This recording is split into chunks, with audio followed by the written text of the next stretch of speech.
رمضانی نمازی نہ بنے، رمضانی عبادت گزار نہ بنے، بلکہ ربانی عبادت گزار بنے۔ رب تبارک و تعالی رمضان میں بھی ہے، رمضان کے بعد بھی ہے۔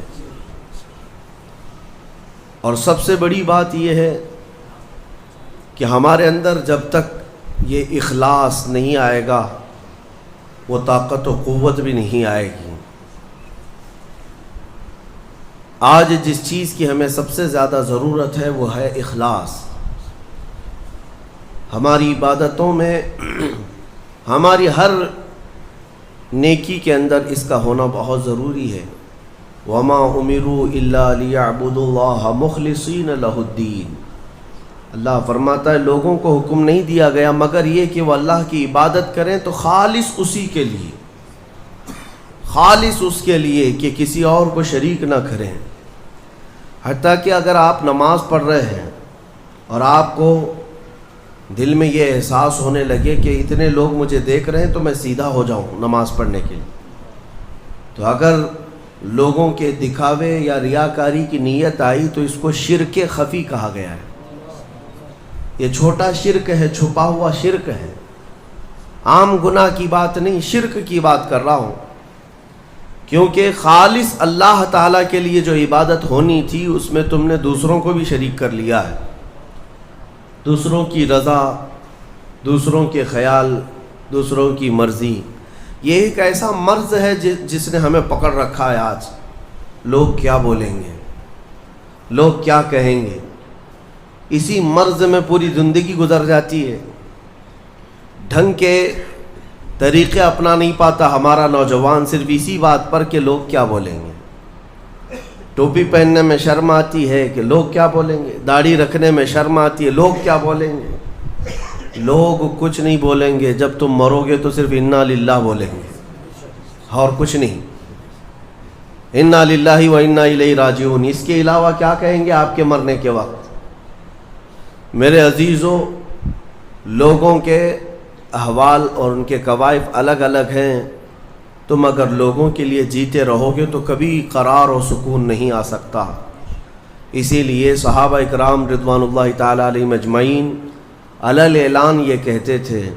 حضرت خبیب ابن عدی جب پھانسی پر چڑھائے گئے، سولی دی جا رہی تھی اور انہیں مکہ والے پتھر مار رہے تھے، تب انہوں نے اعلاناً یہ کہا تھا کہ مجھے اس بات کی پرواہ نہیں کہ لوگ مجھے کیا کیا گالیاں دے رہے ہیں، مجھے اس بات کی پرواہ نہیں کہ تم میرے ہاتھ کاٹ رہے ہو، ناک کاٹ رہے ہو، کان کاٹ رہے ہو اور گلا کاٹنے والے ہو، مجھے اس بات کی پرواہ نہیں، لیکن مجھے اس بات پر فخر ہے کہ میں مر رہا ہوں تو اللہ کی رضا میں مر رہا ہوں۔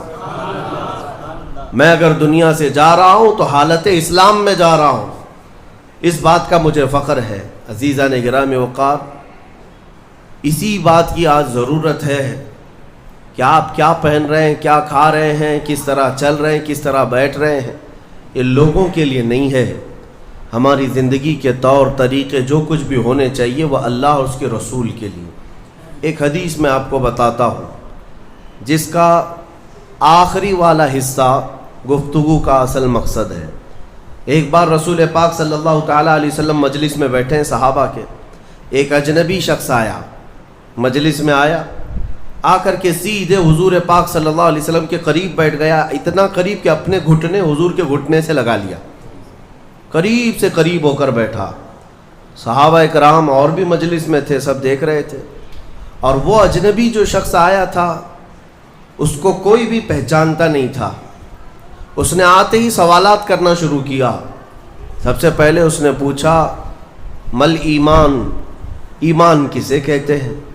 رسول پاک صلی اللہ تعالیٰ علیہ وسلم نے جواب دیا، اس بات کا اقرار کرو کہ اللہ تبارک و تعالیٰ کے سوا کوئی معبود نہیں، محمد صلی اللہ تعالیٰ علیہ وسلم اللہ کے رسول ہیں، فرشتوں پر اور اللہ کی کتابوں پر، رسولوں پر، تقدیر پر، قیامت کے دن پر اور مرنے کے بعد دوبارہ زندہ ہونے پر یقین رکھنا۔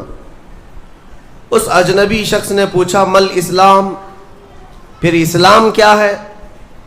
حضور پاک صلی اللہ علیہ وسلم نے اس کا بھی جواب دیا، اللہ کی وحدانیت اور محمد صلی اللہ علیہ وسلم کی رسالت کا اقرار کرنا، نماز پڑھنا، روزے رکھنا رمضان کے، زکوٰۃ دینا، مالک نصاب کو اور حج کرنا صاحب استطاعت کو، یہ اسلام ہے۔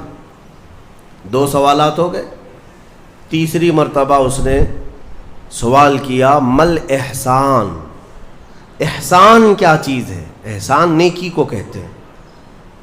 احسان یہی پورا تصوف ہے جس کو لے کر آج صوفیہ اکرام چلتے ہیں۔ اس نے پوچھا احسان کسے کہتے ہیں؟ اب جواب میں میرے آقا صلی اللہ علیہ وسلم نے 2 جملے ارشاد فرمائے، وہ ہماری پوری زندگی کو گھیرے ہوئے ہیں۔ کیا فرماتے ہیں؟ ان تعبد اللہ کأنک تراہ وإن لم تکن تراہ فإنہ یراک۔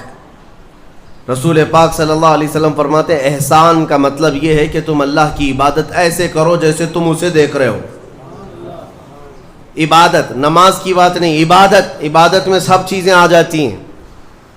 روزہ بھی عبادت ہے، زکوٰۃ بھی عبادت ہے، حج بھی عبادت ہے، خیرات بھی عبادت ہے، نماز بھی اس کا ایک حصہ ہے۔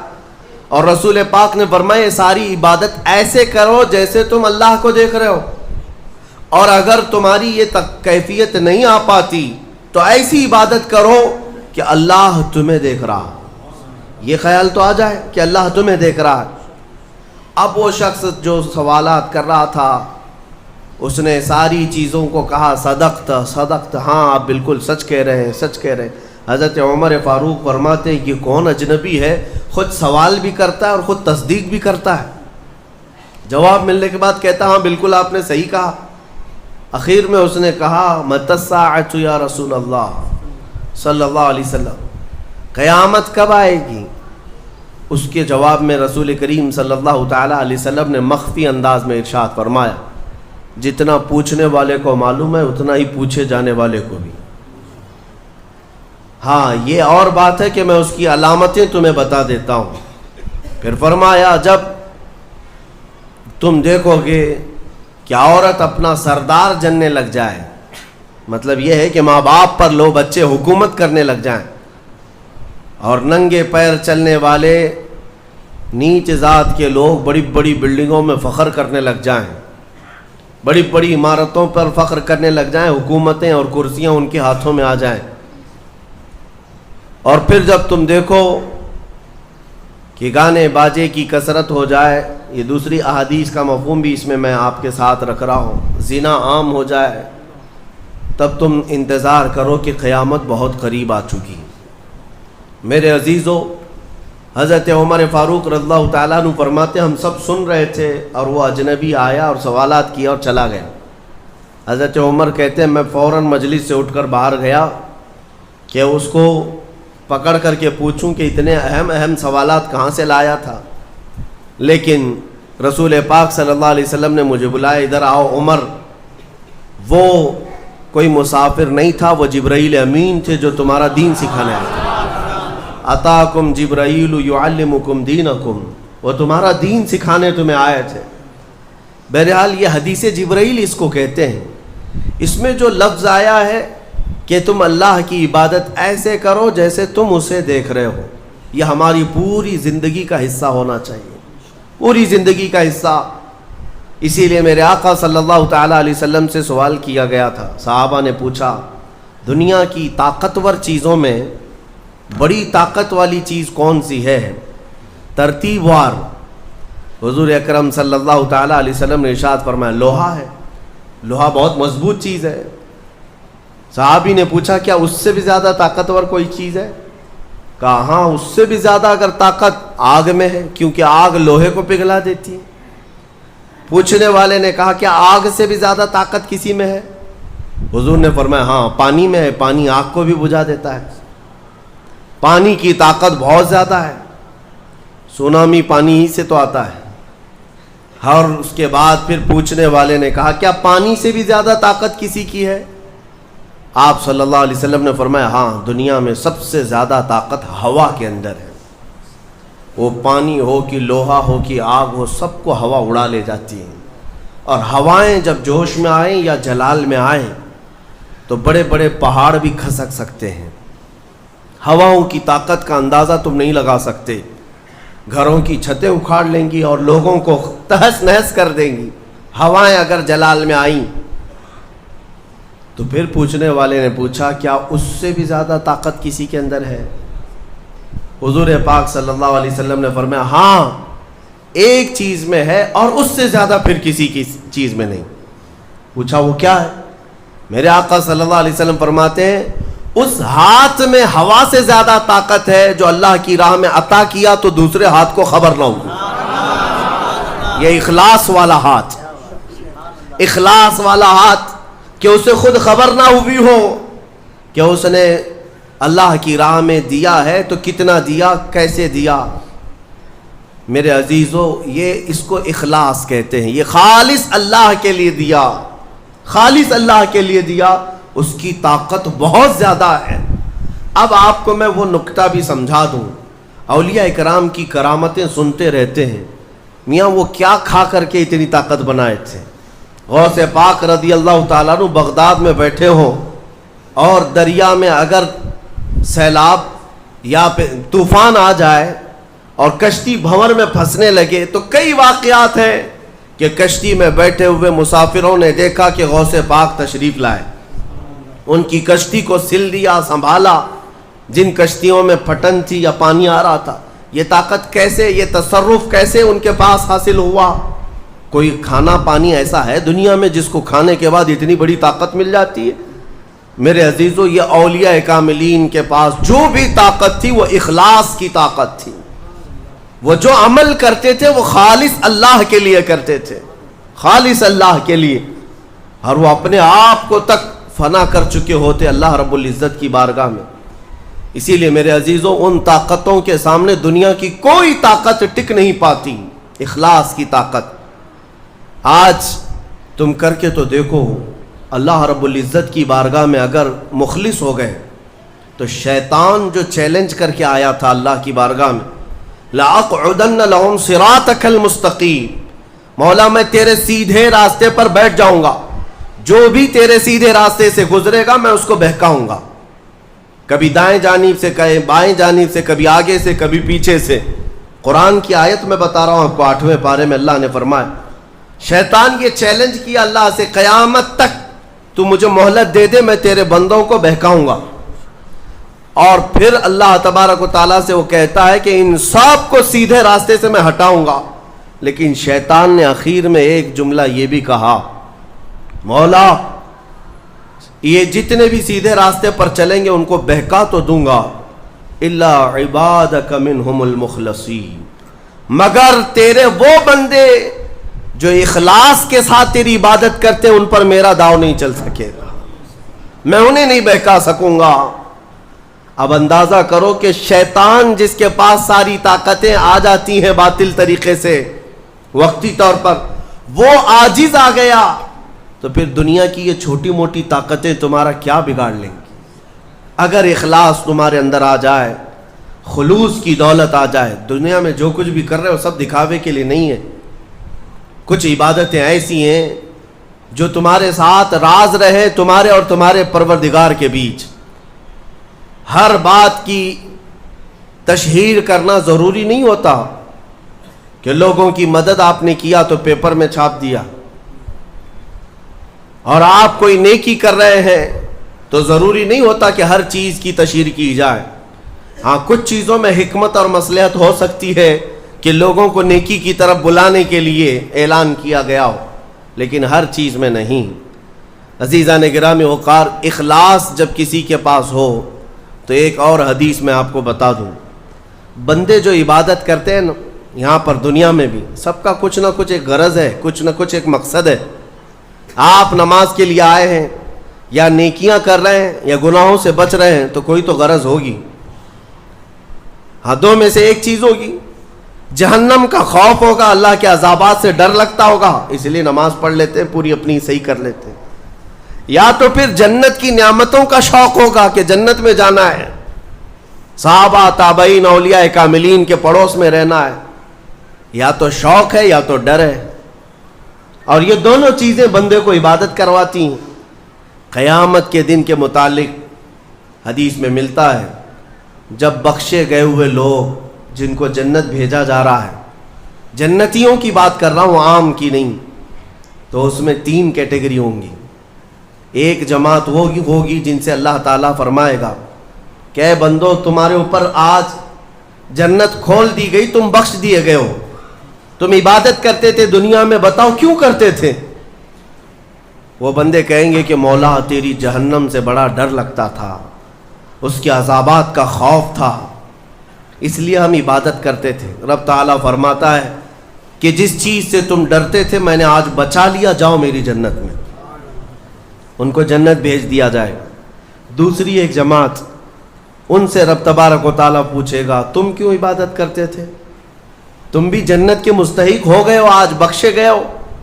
وہ لوگ کہیں گے کہ مولا ہمیں تیری جنت کی نعمتیں سننے کے بعد اس قدر شوق تھا کہ ہم وہ نعمتیں حاصل کرنے کے لیے دن رات عبادت کیے، ذکر کیے، تسبیح پڑھے، اور آج کامیاب ہوئے۔ رب تعالیٰ فرماتا ہے میری جنت کی خواہش کرنا بھی نیکی ہے، جاؤ میں تمہیں جنت دیتا ہوں۔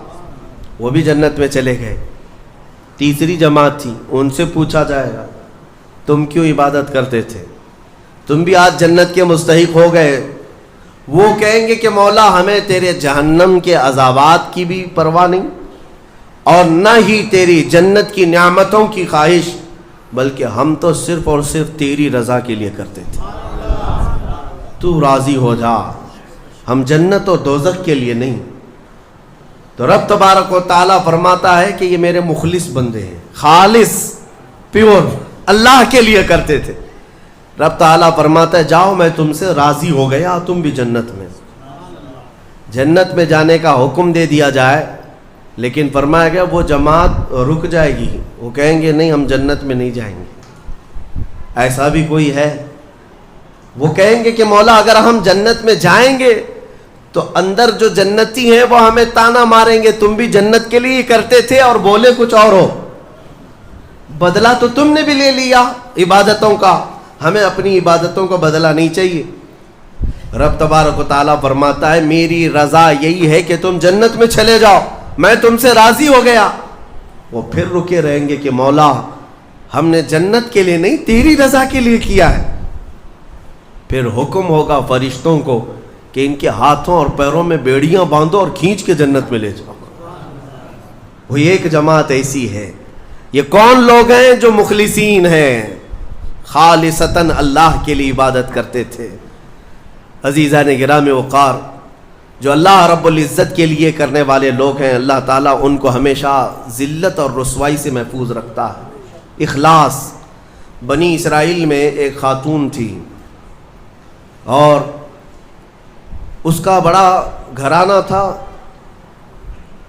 اس کا باپ جو تھا وہ بڑا کنجوس اور بخیل آدمی، بڑے پیسے والا۔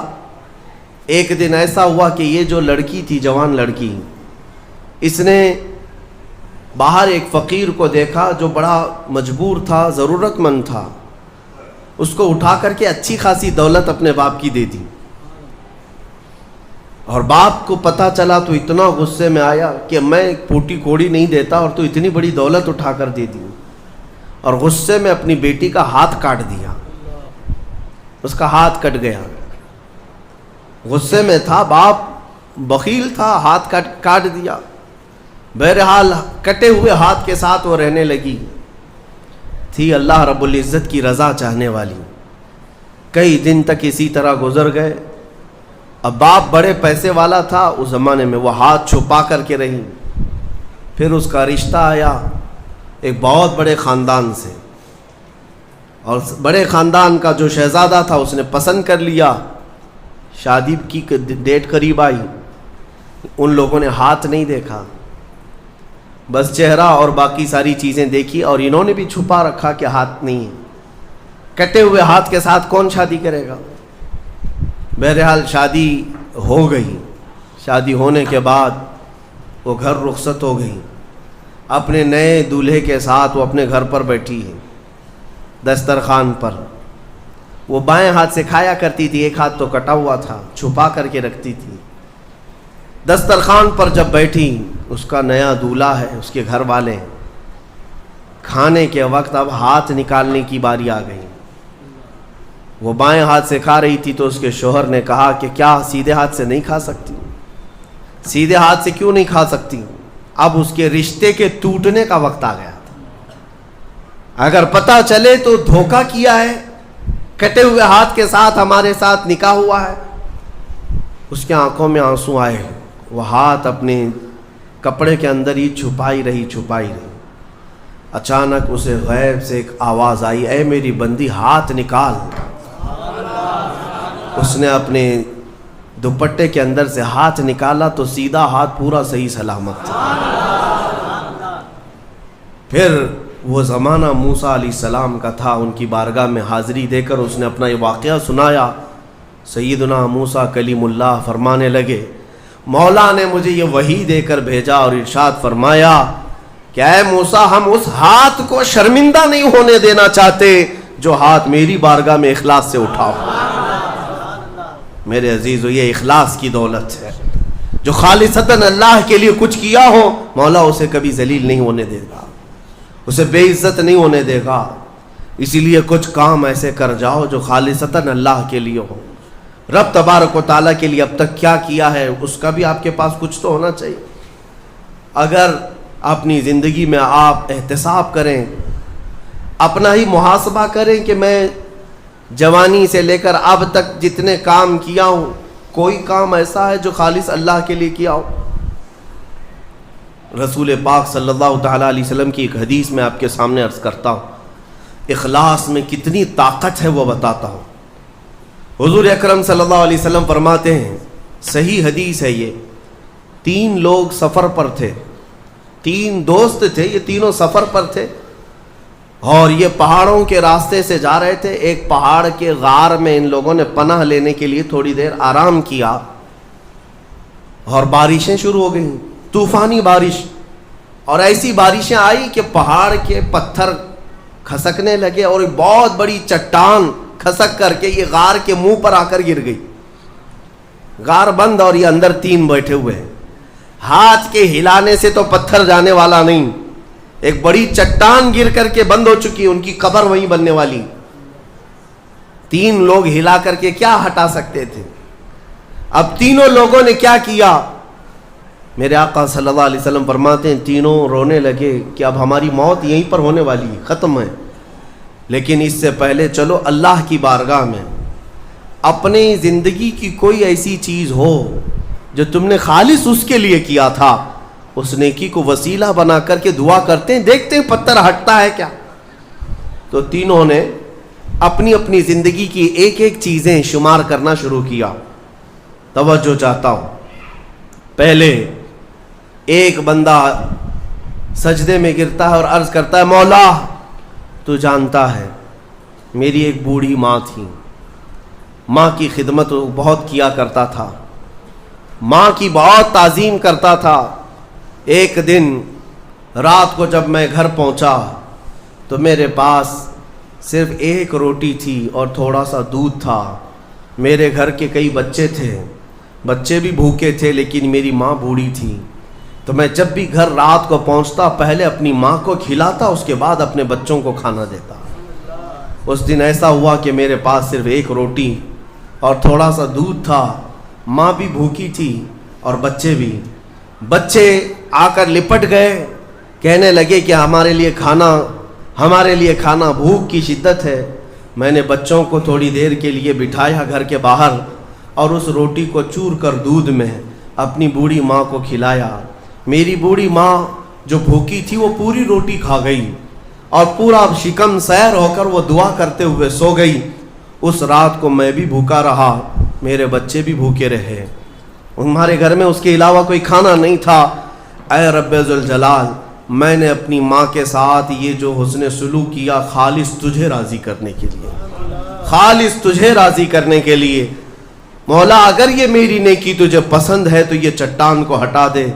وہ دعا کر رہا تھا، چٹان تھوڑی کھسک گئی، اپنے آپ کھسک گئی، لیکن اتنی نہیں کہ وہ نکل سکیں۔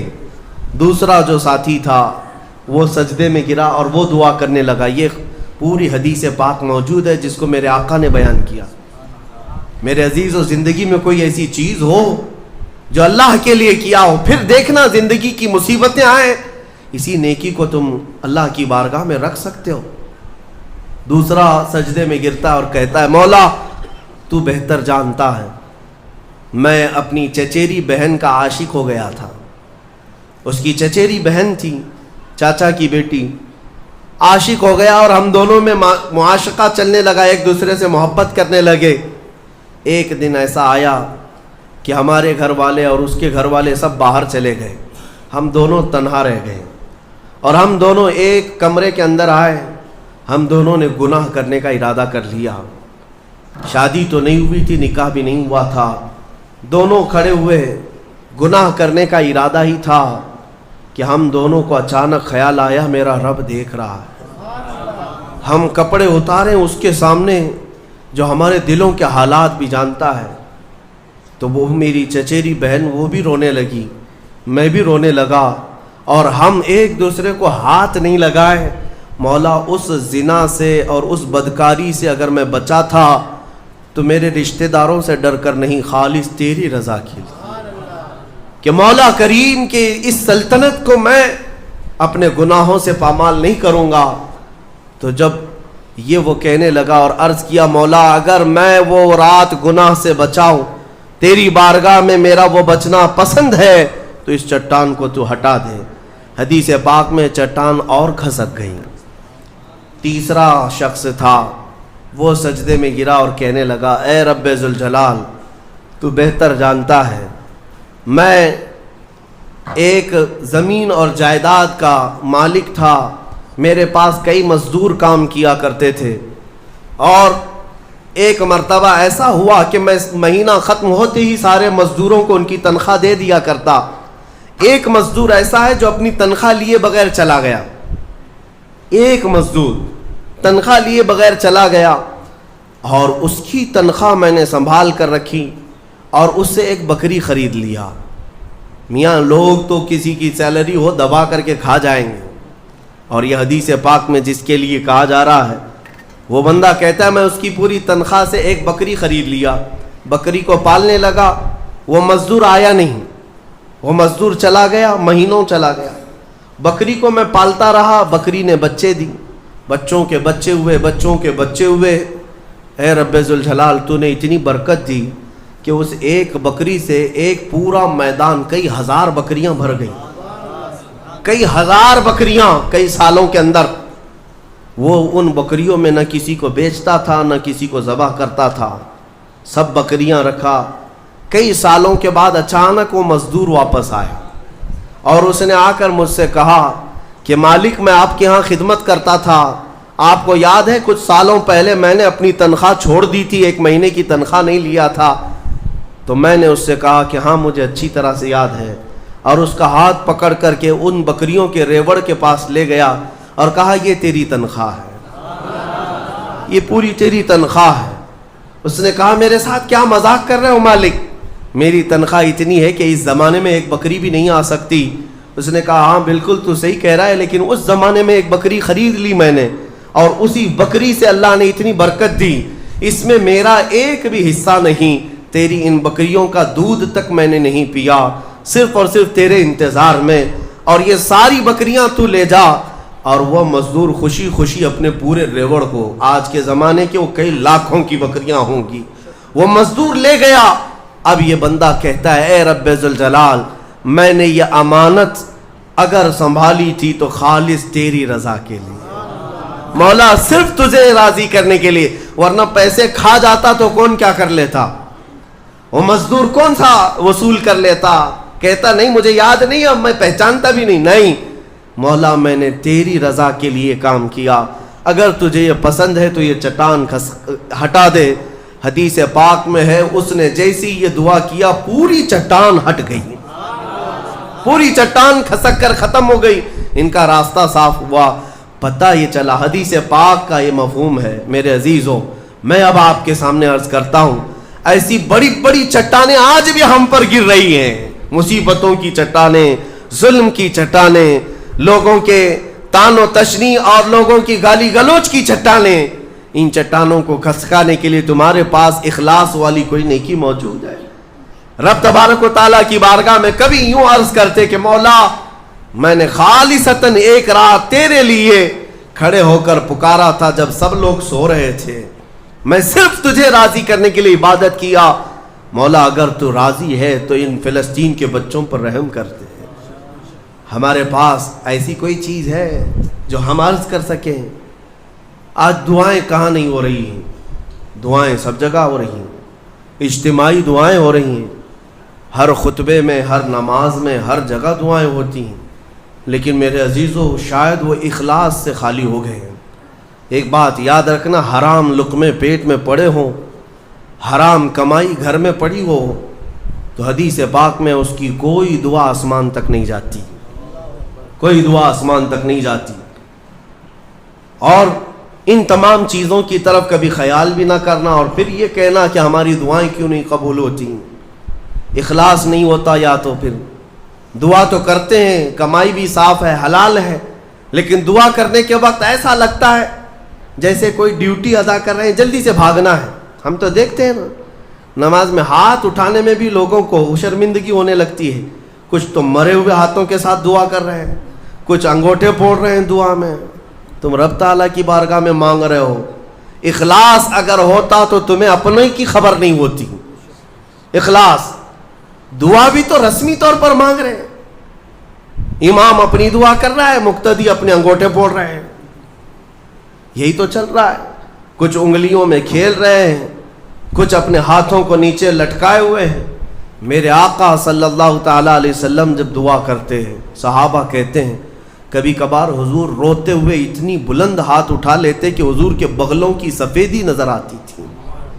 خانہ کعبہ کے پاس، حرم پاک میں کبھی حضور دعا کرتے ہیں. میرے عزیزو، دعا ایک طرح سے بھیک مانگنا ہے، اور وہ بھی پروردگار عالم کی بارگاہ میں. اور تمہارے انداز دیکھے جاتے ہیں، تمہارا اخلاص بھی دیکھا جاتا ہے. مانگنے میں ہی تم سیریس نہیں ہو، صرف رٹی رٹائی ہوئی چیزیں بولے جا رہے ہو. یعنی کسی نے یاد کرا دیا، بس وہی بولے جاؤ. تمہارا دل کب کہہ رہا ہے؟ دل کی حضوری کے ساتھ کب کہہ رہے ہو؟ کچھ چیزیں خاص ہیں، صغیرہ کبیرہ ہمارے معاف کر دے، اس کو پتہ ہی نہیں صغیرہ کون ہے کبیرہ کون ہے. یہ تو رٹی ہوئی چیزیں بولے جا رہے ہو نا. اے اللہ ہمارے صغیرہ کبیرہ معاف کر دے. کیا ہے صغیرہ کبیرہ؟ کچھ پتہ نہیں، مولوی صاحب نے سکھایا تھا. دل کا جب حضور نہیں، دل کا اخلاص نہ ہو تو پھر کیا چیز مانگ رہے ہو اللہ کی بارگاہ میں؟ اخلاص یہ سب سے بڑی طاقت ہے. اگر یہ نہیں ہے تو عبادتوں کی جان ہی نہیں ہے. عبادتوں کی جان ہی نہیں ہے. عبادتوں کی جان اخلاص ہے. یہاں تک کہ امام غزالی رحمۃ اللہ تعالیٰ علیہ نے ایک واقعہ ایسا بھی لکھا ہے، وہ پڑھنے کے بعد مجھے بڑی حیرت ہوتی ہے. ایک بزرگ تھے، 30 سال تک انہوں نے پہلی صف میں کھڑے ہو کر نماز ادا کی. 30 سال تک ایک بھی نماز ان کی تکبیر اولا بھی نہیں چھوٹی امام کے پیچھے. تکبیر اولا، امام جب پہلی تکبیر باندھ رہا ہے اس تکبیر میں وہ حاضر رہتے تھے. جماعت تو دور کی بات ہے، چھوٹنا، پہلی تکبیر کبھی نہیں چھوٹی 30 سال تک. 30 سال کے بعد ایک دن ایسا اتفاق ہوا کہ وہ مغرب میں لیٹ ہو گئے، 1 رکعت ہو گئی تھی. اور 30 سال کے بعد صفیں بھر گئی تھی، پیچھے جگہ ملی. وہ آئے اور کہا آج اگر میں پیچھے نماز پڑھوں گا سب گھوم گھوم کے مجھے دیکھیں گے. 30 سال سے جو پابند تھا کہاں گیا کہاں گیا؟ ہوتا یہی ہے سب. وہ شرمندگی کے مارے کہ لوگ مجھے دیکھیں گے، کیا سوچیں گے، گھر چلے گئے. گھر جا کر مغرب پڑھ لی. عشاء میں آنے میں پھر ڈر لگنے لگا کہ اب تو پوری نماز میں ہی نہیں گیا تھا، لوگ سوچیں گے. 30 سال کے بعد پہلی نماز آپ کی نہیں ہوئی ہے، کہاں گئے تھے کہاں گئے؟ عشاء میں بھی نہیں آئے. عشاء میں بھی نہیں آئے. اس زمانے میں ایک بڑے کامل بزرگ تھے، ان کو خبر کی گئی آج ایک بڑا حادثہ ہو گیا ہمارے شہر میں. کہا کیا؟ کہا فلاں بزرگ جو 30 سال سے مسجد میں تکبیر اولا کی بھی پابندی کرتے تھے آج وہ غائب ہے. تو اس بزرگ نے فرمایا چلو ہم ملتے ہیں. جا کر کے ملے کہ کیا ہے، طبیعت خراب ہو گئی، ہلیل ہو گئی، کیا ہوا؟ انہوں نے کہا کچھ ہوا نہیں، لیکن تھوڑا سا لیٹ ہو گیا مغرب میں. اور پھر پیچھے جگہ مل گئی 5-6 صفوں کے پیچھے. میں نے یہ سوچا کہ لوگ بعد میں کیا کہیں گے، لوگ کیا کہیں گے کہ اتنے سالوں کی پابندی کے بعد آج تمہاری پہلی صف بھی نہیں ہوئی، پہلی تکبیر بھی نہیں ہوئی. اس بزرگ نے کہا کس سے؟ 30 سال کی پابندی کرنے والے سے. کہا میاں جاؤ پچھلے 30 سال کی پوری نمازیں قضا کر لو، واپس دوبارہ پڑھ لو، اعادہ کرو. اس لیے کہ 30 سال جو تو نے پابندی کی نمازوں کی، وہ تو یہی سوچ کر کے کہ لوگ کیا کہیں گے۔ آج تیرے دل میں یہ جو خیال آیا کہ لوگ کیا کہیں گے مغرب کے پیچھے ہو جانے سے، اس کا مطلب ہے کہ 30 سالوں تک جو تو نے پابندی کی یہ لوگوں کے لیے کیا، اللہ کے لیے نہیں۔ جاؤ واپس لوٹاؤ 30 سال کی نماز سے۔ رونگٹے کھڑے ہو جاتے ہیں جب میں یہ پڑھا۔ واقعی میرے عزیزوں، اس بات کا خیال بھی نہیں آنا چاہیے ہمیں عبادتوں میں کہ لوگ ہمیں کیا کہیں گے۔ اللہ رب العزت کا ذکر ایسے کرو کہ مدہوش ہو جاؤ، صرف میرا مولا مجھے دیکھ رہا ہے، دنیا کیا کہہ رہی اس سے ہمیں کیا غرض ہے۔ آج یہی بیماری نے بہت ساری عبادتوں میں ہمارے خلل ڈال رکھا ہے، خلل ڈال رکھا ہے۔ تمہارے سنتوں سے دور ہونے کا ایک بڑا سبب بھی یہی ہے کہ لوگ کیا کہیں گے۔ یہ کبھی نہیں سوچتے کہ قبر میں جاؤں گا تو مصطفیٰ کیا کہیں گے، میرے آقا صلی اللہ تعالیٰ علیہ وسلم دیکھیں گے تو کیا کہیں گے۔ یہ کیوں خیال نہیں آتا؟ اگر اسی حالت میں دنیا سے چلا گیا، جیسے آج آوارہ گردی میں ہوں، نشہ میں ہے، سنتوں سے دور ہے، اٹھا کر جب مجھے قبرستان لے جایا جائے گا، میرے آقا اگر دیکھیں، میرے آقا کیا کہیں گے۔ عزیزان گرامی وقار، بعض بزرگوں نے فرمایا ہے کہ کچھ لوگوں سے اگر حضور ناراض ہوتے ہیں تو یہ تک پوچھتے ہیں کیا تو میرا غلام ہے؟ اگر وہ کہتا ہے یا رسول اللہ آپ کے سوا کس کا غلام ہوں، تو پوچھا جائے گا کہ تیرے پاس علامت کیا ہے غلامی کی، دلیل کیا ہے۔ اس کو بھی شیخ عبدالحق محدث دہلوی رحمۃ اللہ علیہ نے ایک واقعے سے نقل کیا ہے۔ اس لیے میرے عزیزو، اعلیٰ حضرت نے جو فرمایا، آج لے ان کی پناہ، آج مدد مانگ ان سے، کل نہ مانیں گے قیامت میں اگر مان گیا۔ اپنی عبادتوں میں اخلاص عطا کرو۔ آج کے زمانے میں سب سے زیادہ ضروری بھی یہ چیز ہے کہ میں یہ نہیں چاہتا کہ یہاں پر سارے لاکھوں مسلمانوں کو سڑک پر اتاروں، نہیں، اگر اخلاص والا ایک بندہ ہو تو پوری زمین کو زیر و زبر کر ڈالے گا۔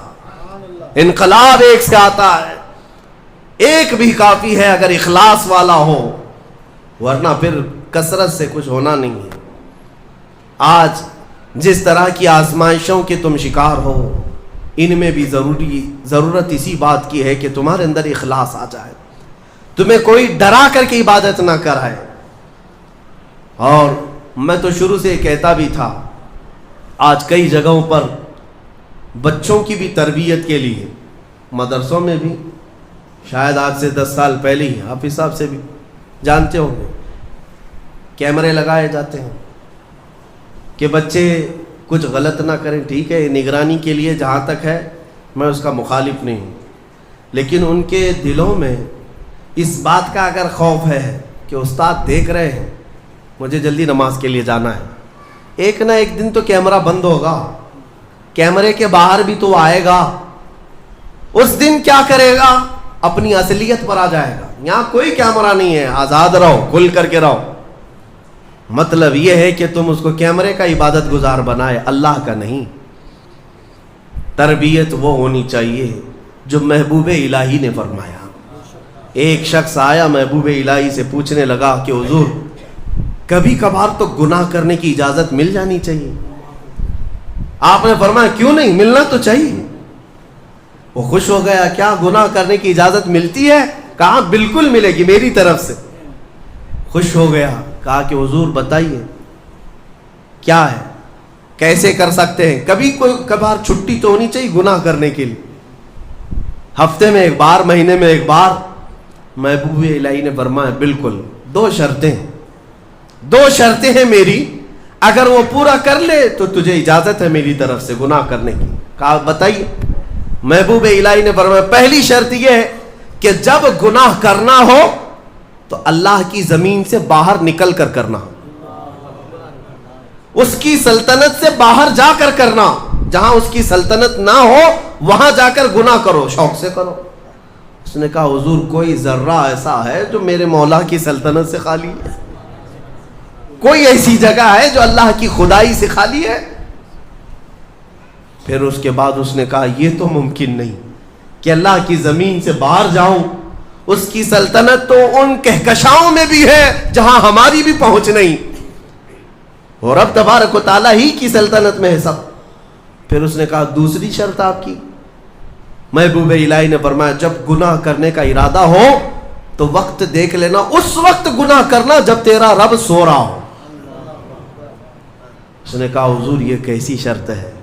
میرا مولا تو وہ ہے لا تأخذہ سنۃ ولا نوم، میرا رب وہ ہے جسے نہ اونگ آتی ہے نہ نیند آتی ہے، وہ پوری کائنات کے لیے حی اور قیوم ہے۔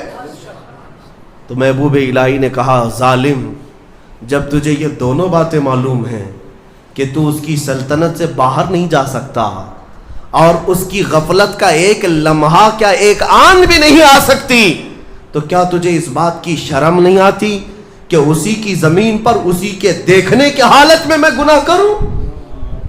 یہ کیسے ممکن ہے کہ تجھے تیری ماں دیکھ رہی ہو، تیرا باپ دیکھ رہا ہو اور تو اس وقت ننگا ہو رہا ہو؟ تو اپنے گھر میں اپنے ماں باپ کے سامنے ننگا نہیں ہوتا تو اس پروردگار عالم کی بارگاہ میں اس کی نافرمانی کے لیے کیسے گناہ کر لے گا؟ زمین اس کی، سلطنت اس کی، اس کا کھا رہا ہے، اس کا پی رہا ہے، اس کی ہوائیں استعمال کر رہا ہے، ساری نعمتیں اسی کی دی ہوئی ہیں، اور تو کہتا ہے کہ گناہ کی اجازت چاہیے؟ اور پھر اللہ رب العزت ایک آن کے لیے بھی جب غافل نہیں ہے تو کیا اس بات کی شرم نہیں آتی کہ رب تعالیٰ دیکھ رہا ہو اور اس وقت تم گناہ کر رہے ہو؟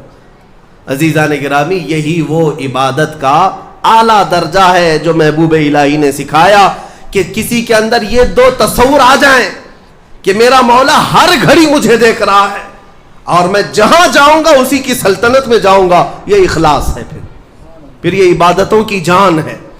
پھر دیکھنا آپ کی عبادتوں میں لطف کیسا آئے گا اور مزہ کیسا آئے گا، عبادتوں کا طور طریقہ ہی بدل جائے گا۔ ہاں یہاں آ کر کے پھر نماز میں حساب کتاب نہیں شروع کریں گے، نماز میں آ کر کے بازار کی باتیں تمہارے دماغ میں نہیں گھومیں گی، امام پتہ نہیں کیا پڑھ رہا ہے، مقتدی کہیں اور پہنچا ہوا ہے۔ یہ کیوں ہو رہا ہے؟ اخلاص نہ ہونے کی وجہ سے، دل کے اندر اخلاص نہیں، خالص اللہ کے لیے کرے۔ حضرت حاتم اصم بڑے بزرگ ہیں اور وہ نماز کے لیے کھڑے ہوتے تو ان کے بدن کے جو بال ہیں نا وہ اتنے کڑک ہوتے تھے کہ کپڑے سے باہر آ جاتے تھے، رونگٹے ان کے جو کھڑے ہوتے کپڑوں سے باہر آتے تھے، ان کا جسم پیلا پڑ جاتا تھا۔ جب اذان ہوتی تھی تو ان سے پوچھا گیا کہ آپ اتنا کیوں ڈرتے ہیں؟ کہتے ہیں دنیا والے بادشاہ اگر طلب کے لیے بلا لے تو ڈر ڈر کر کے جاتے ہیں کہ میرا کیا حساب ہونے والا ہے، اور وہ شہنشاہ اعظم جب بلا رہا ہے تو میرا دل خوف سے لرز جاتا ہے کہ اب میرے ساتھ کیا ہونے والا ہے۔ وہ میرے ایک لمحے سے بھی غافل نہیں۔ بادشاہوں کو ہیلے بہانے کر کے تم بچ تو سکتے ہو، اس کی بارگاہ میں کہاں بچو گے؟ اور پھر حاتم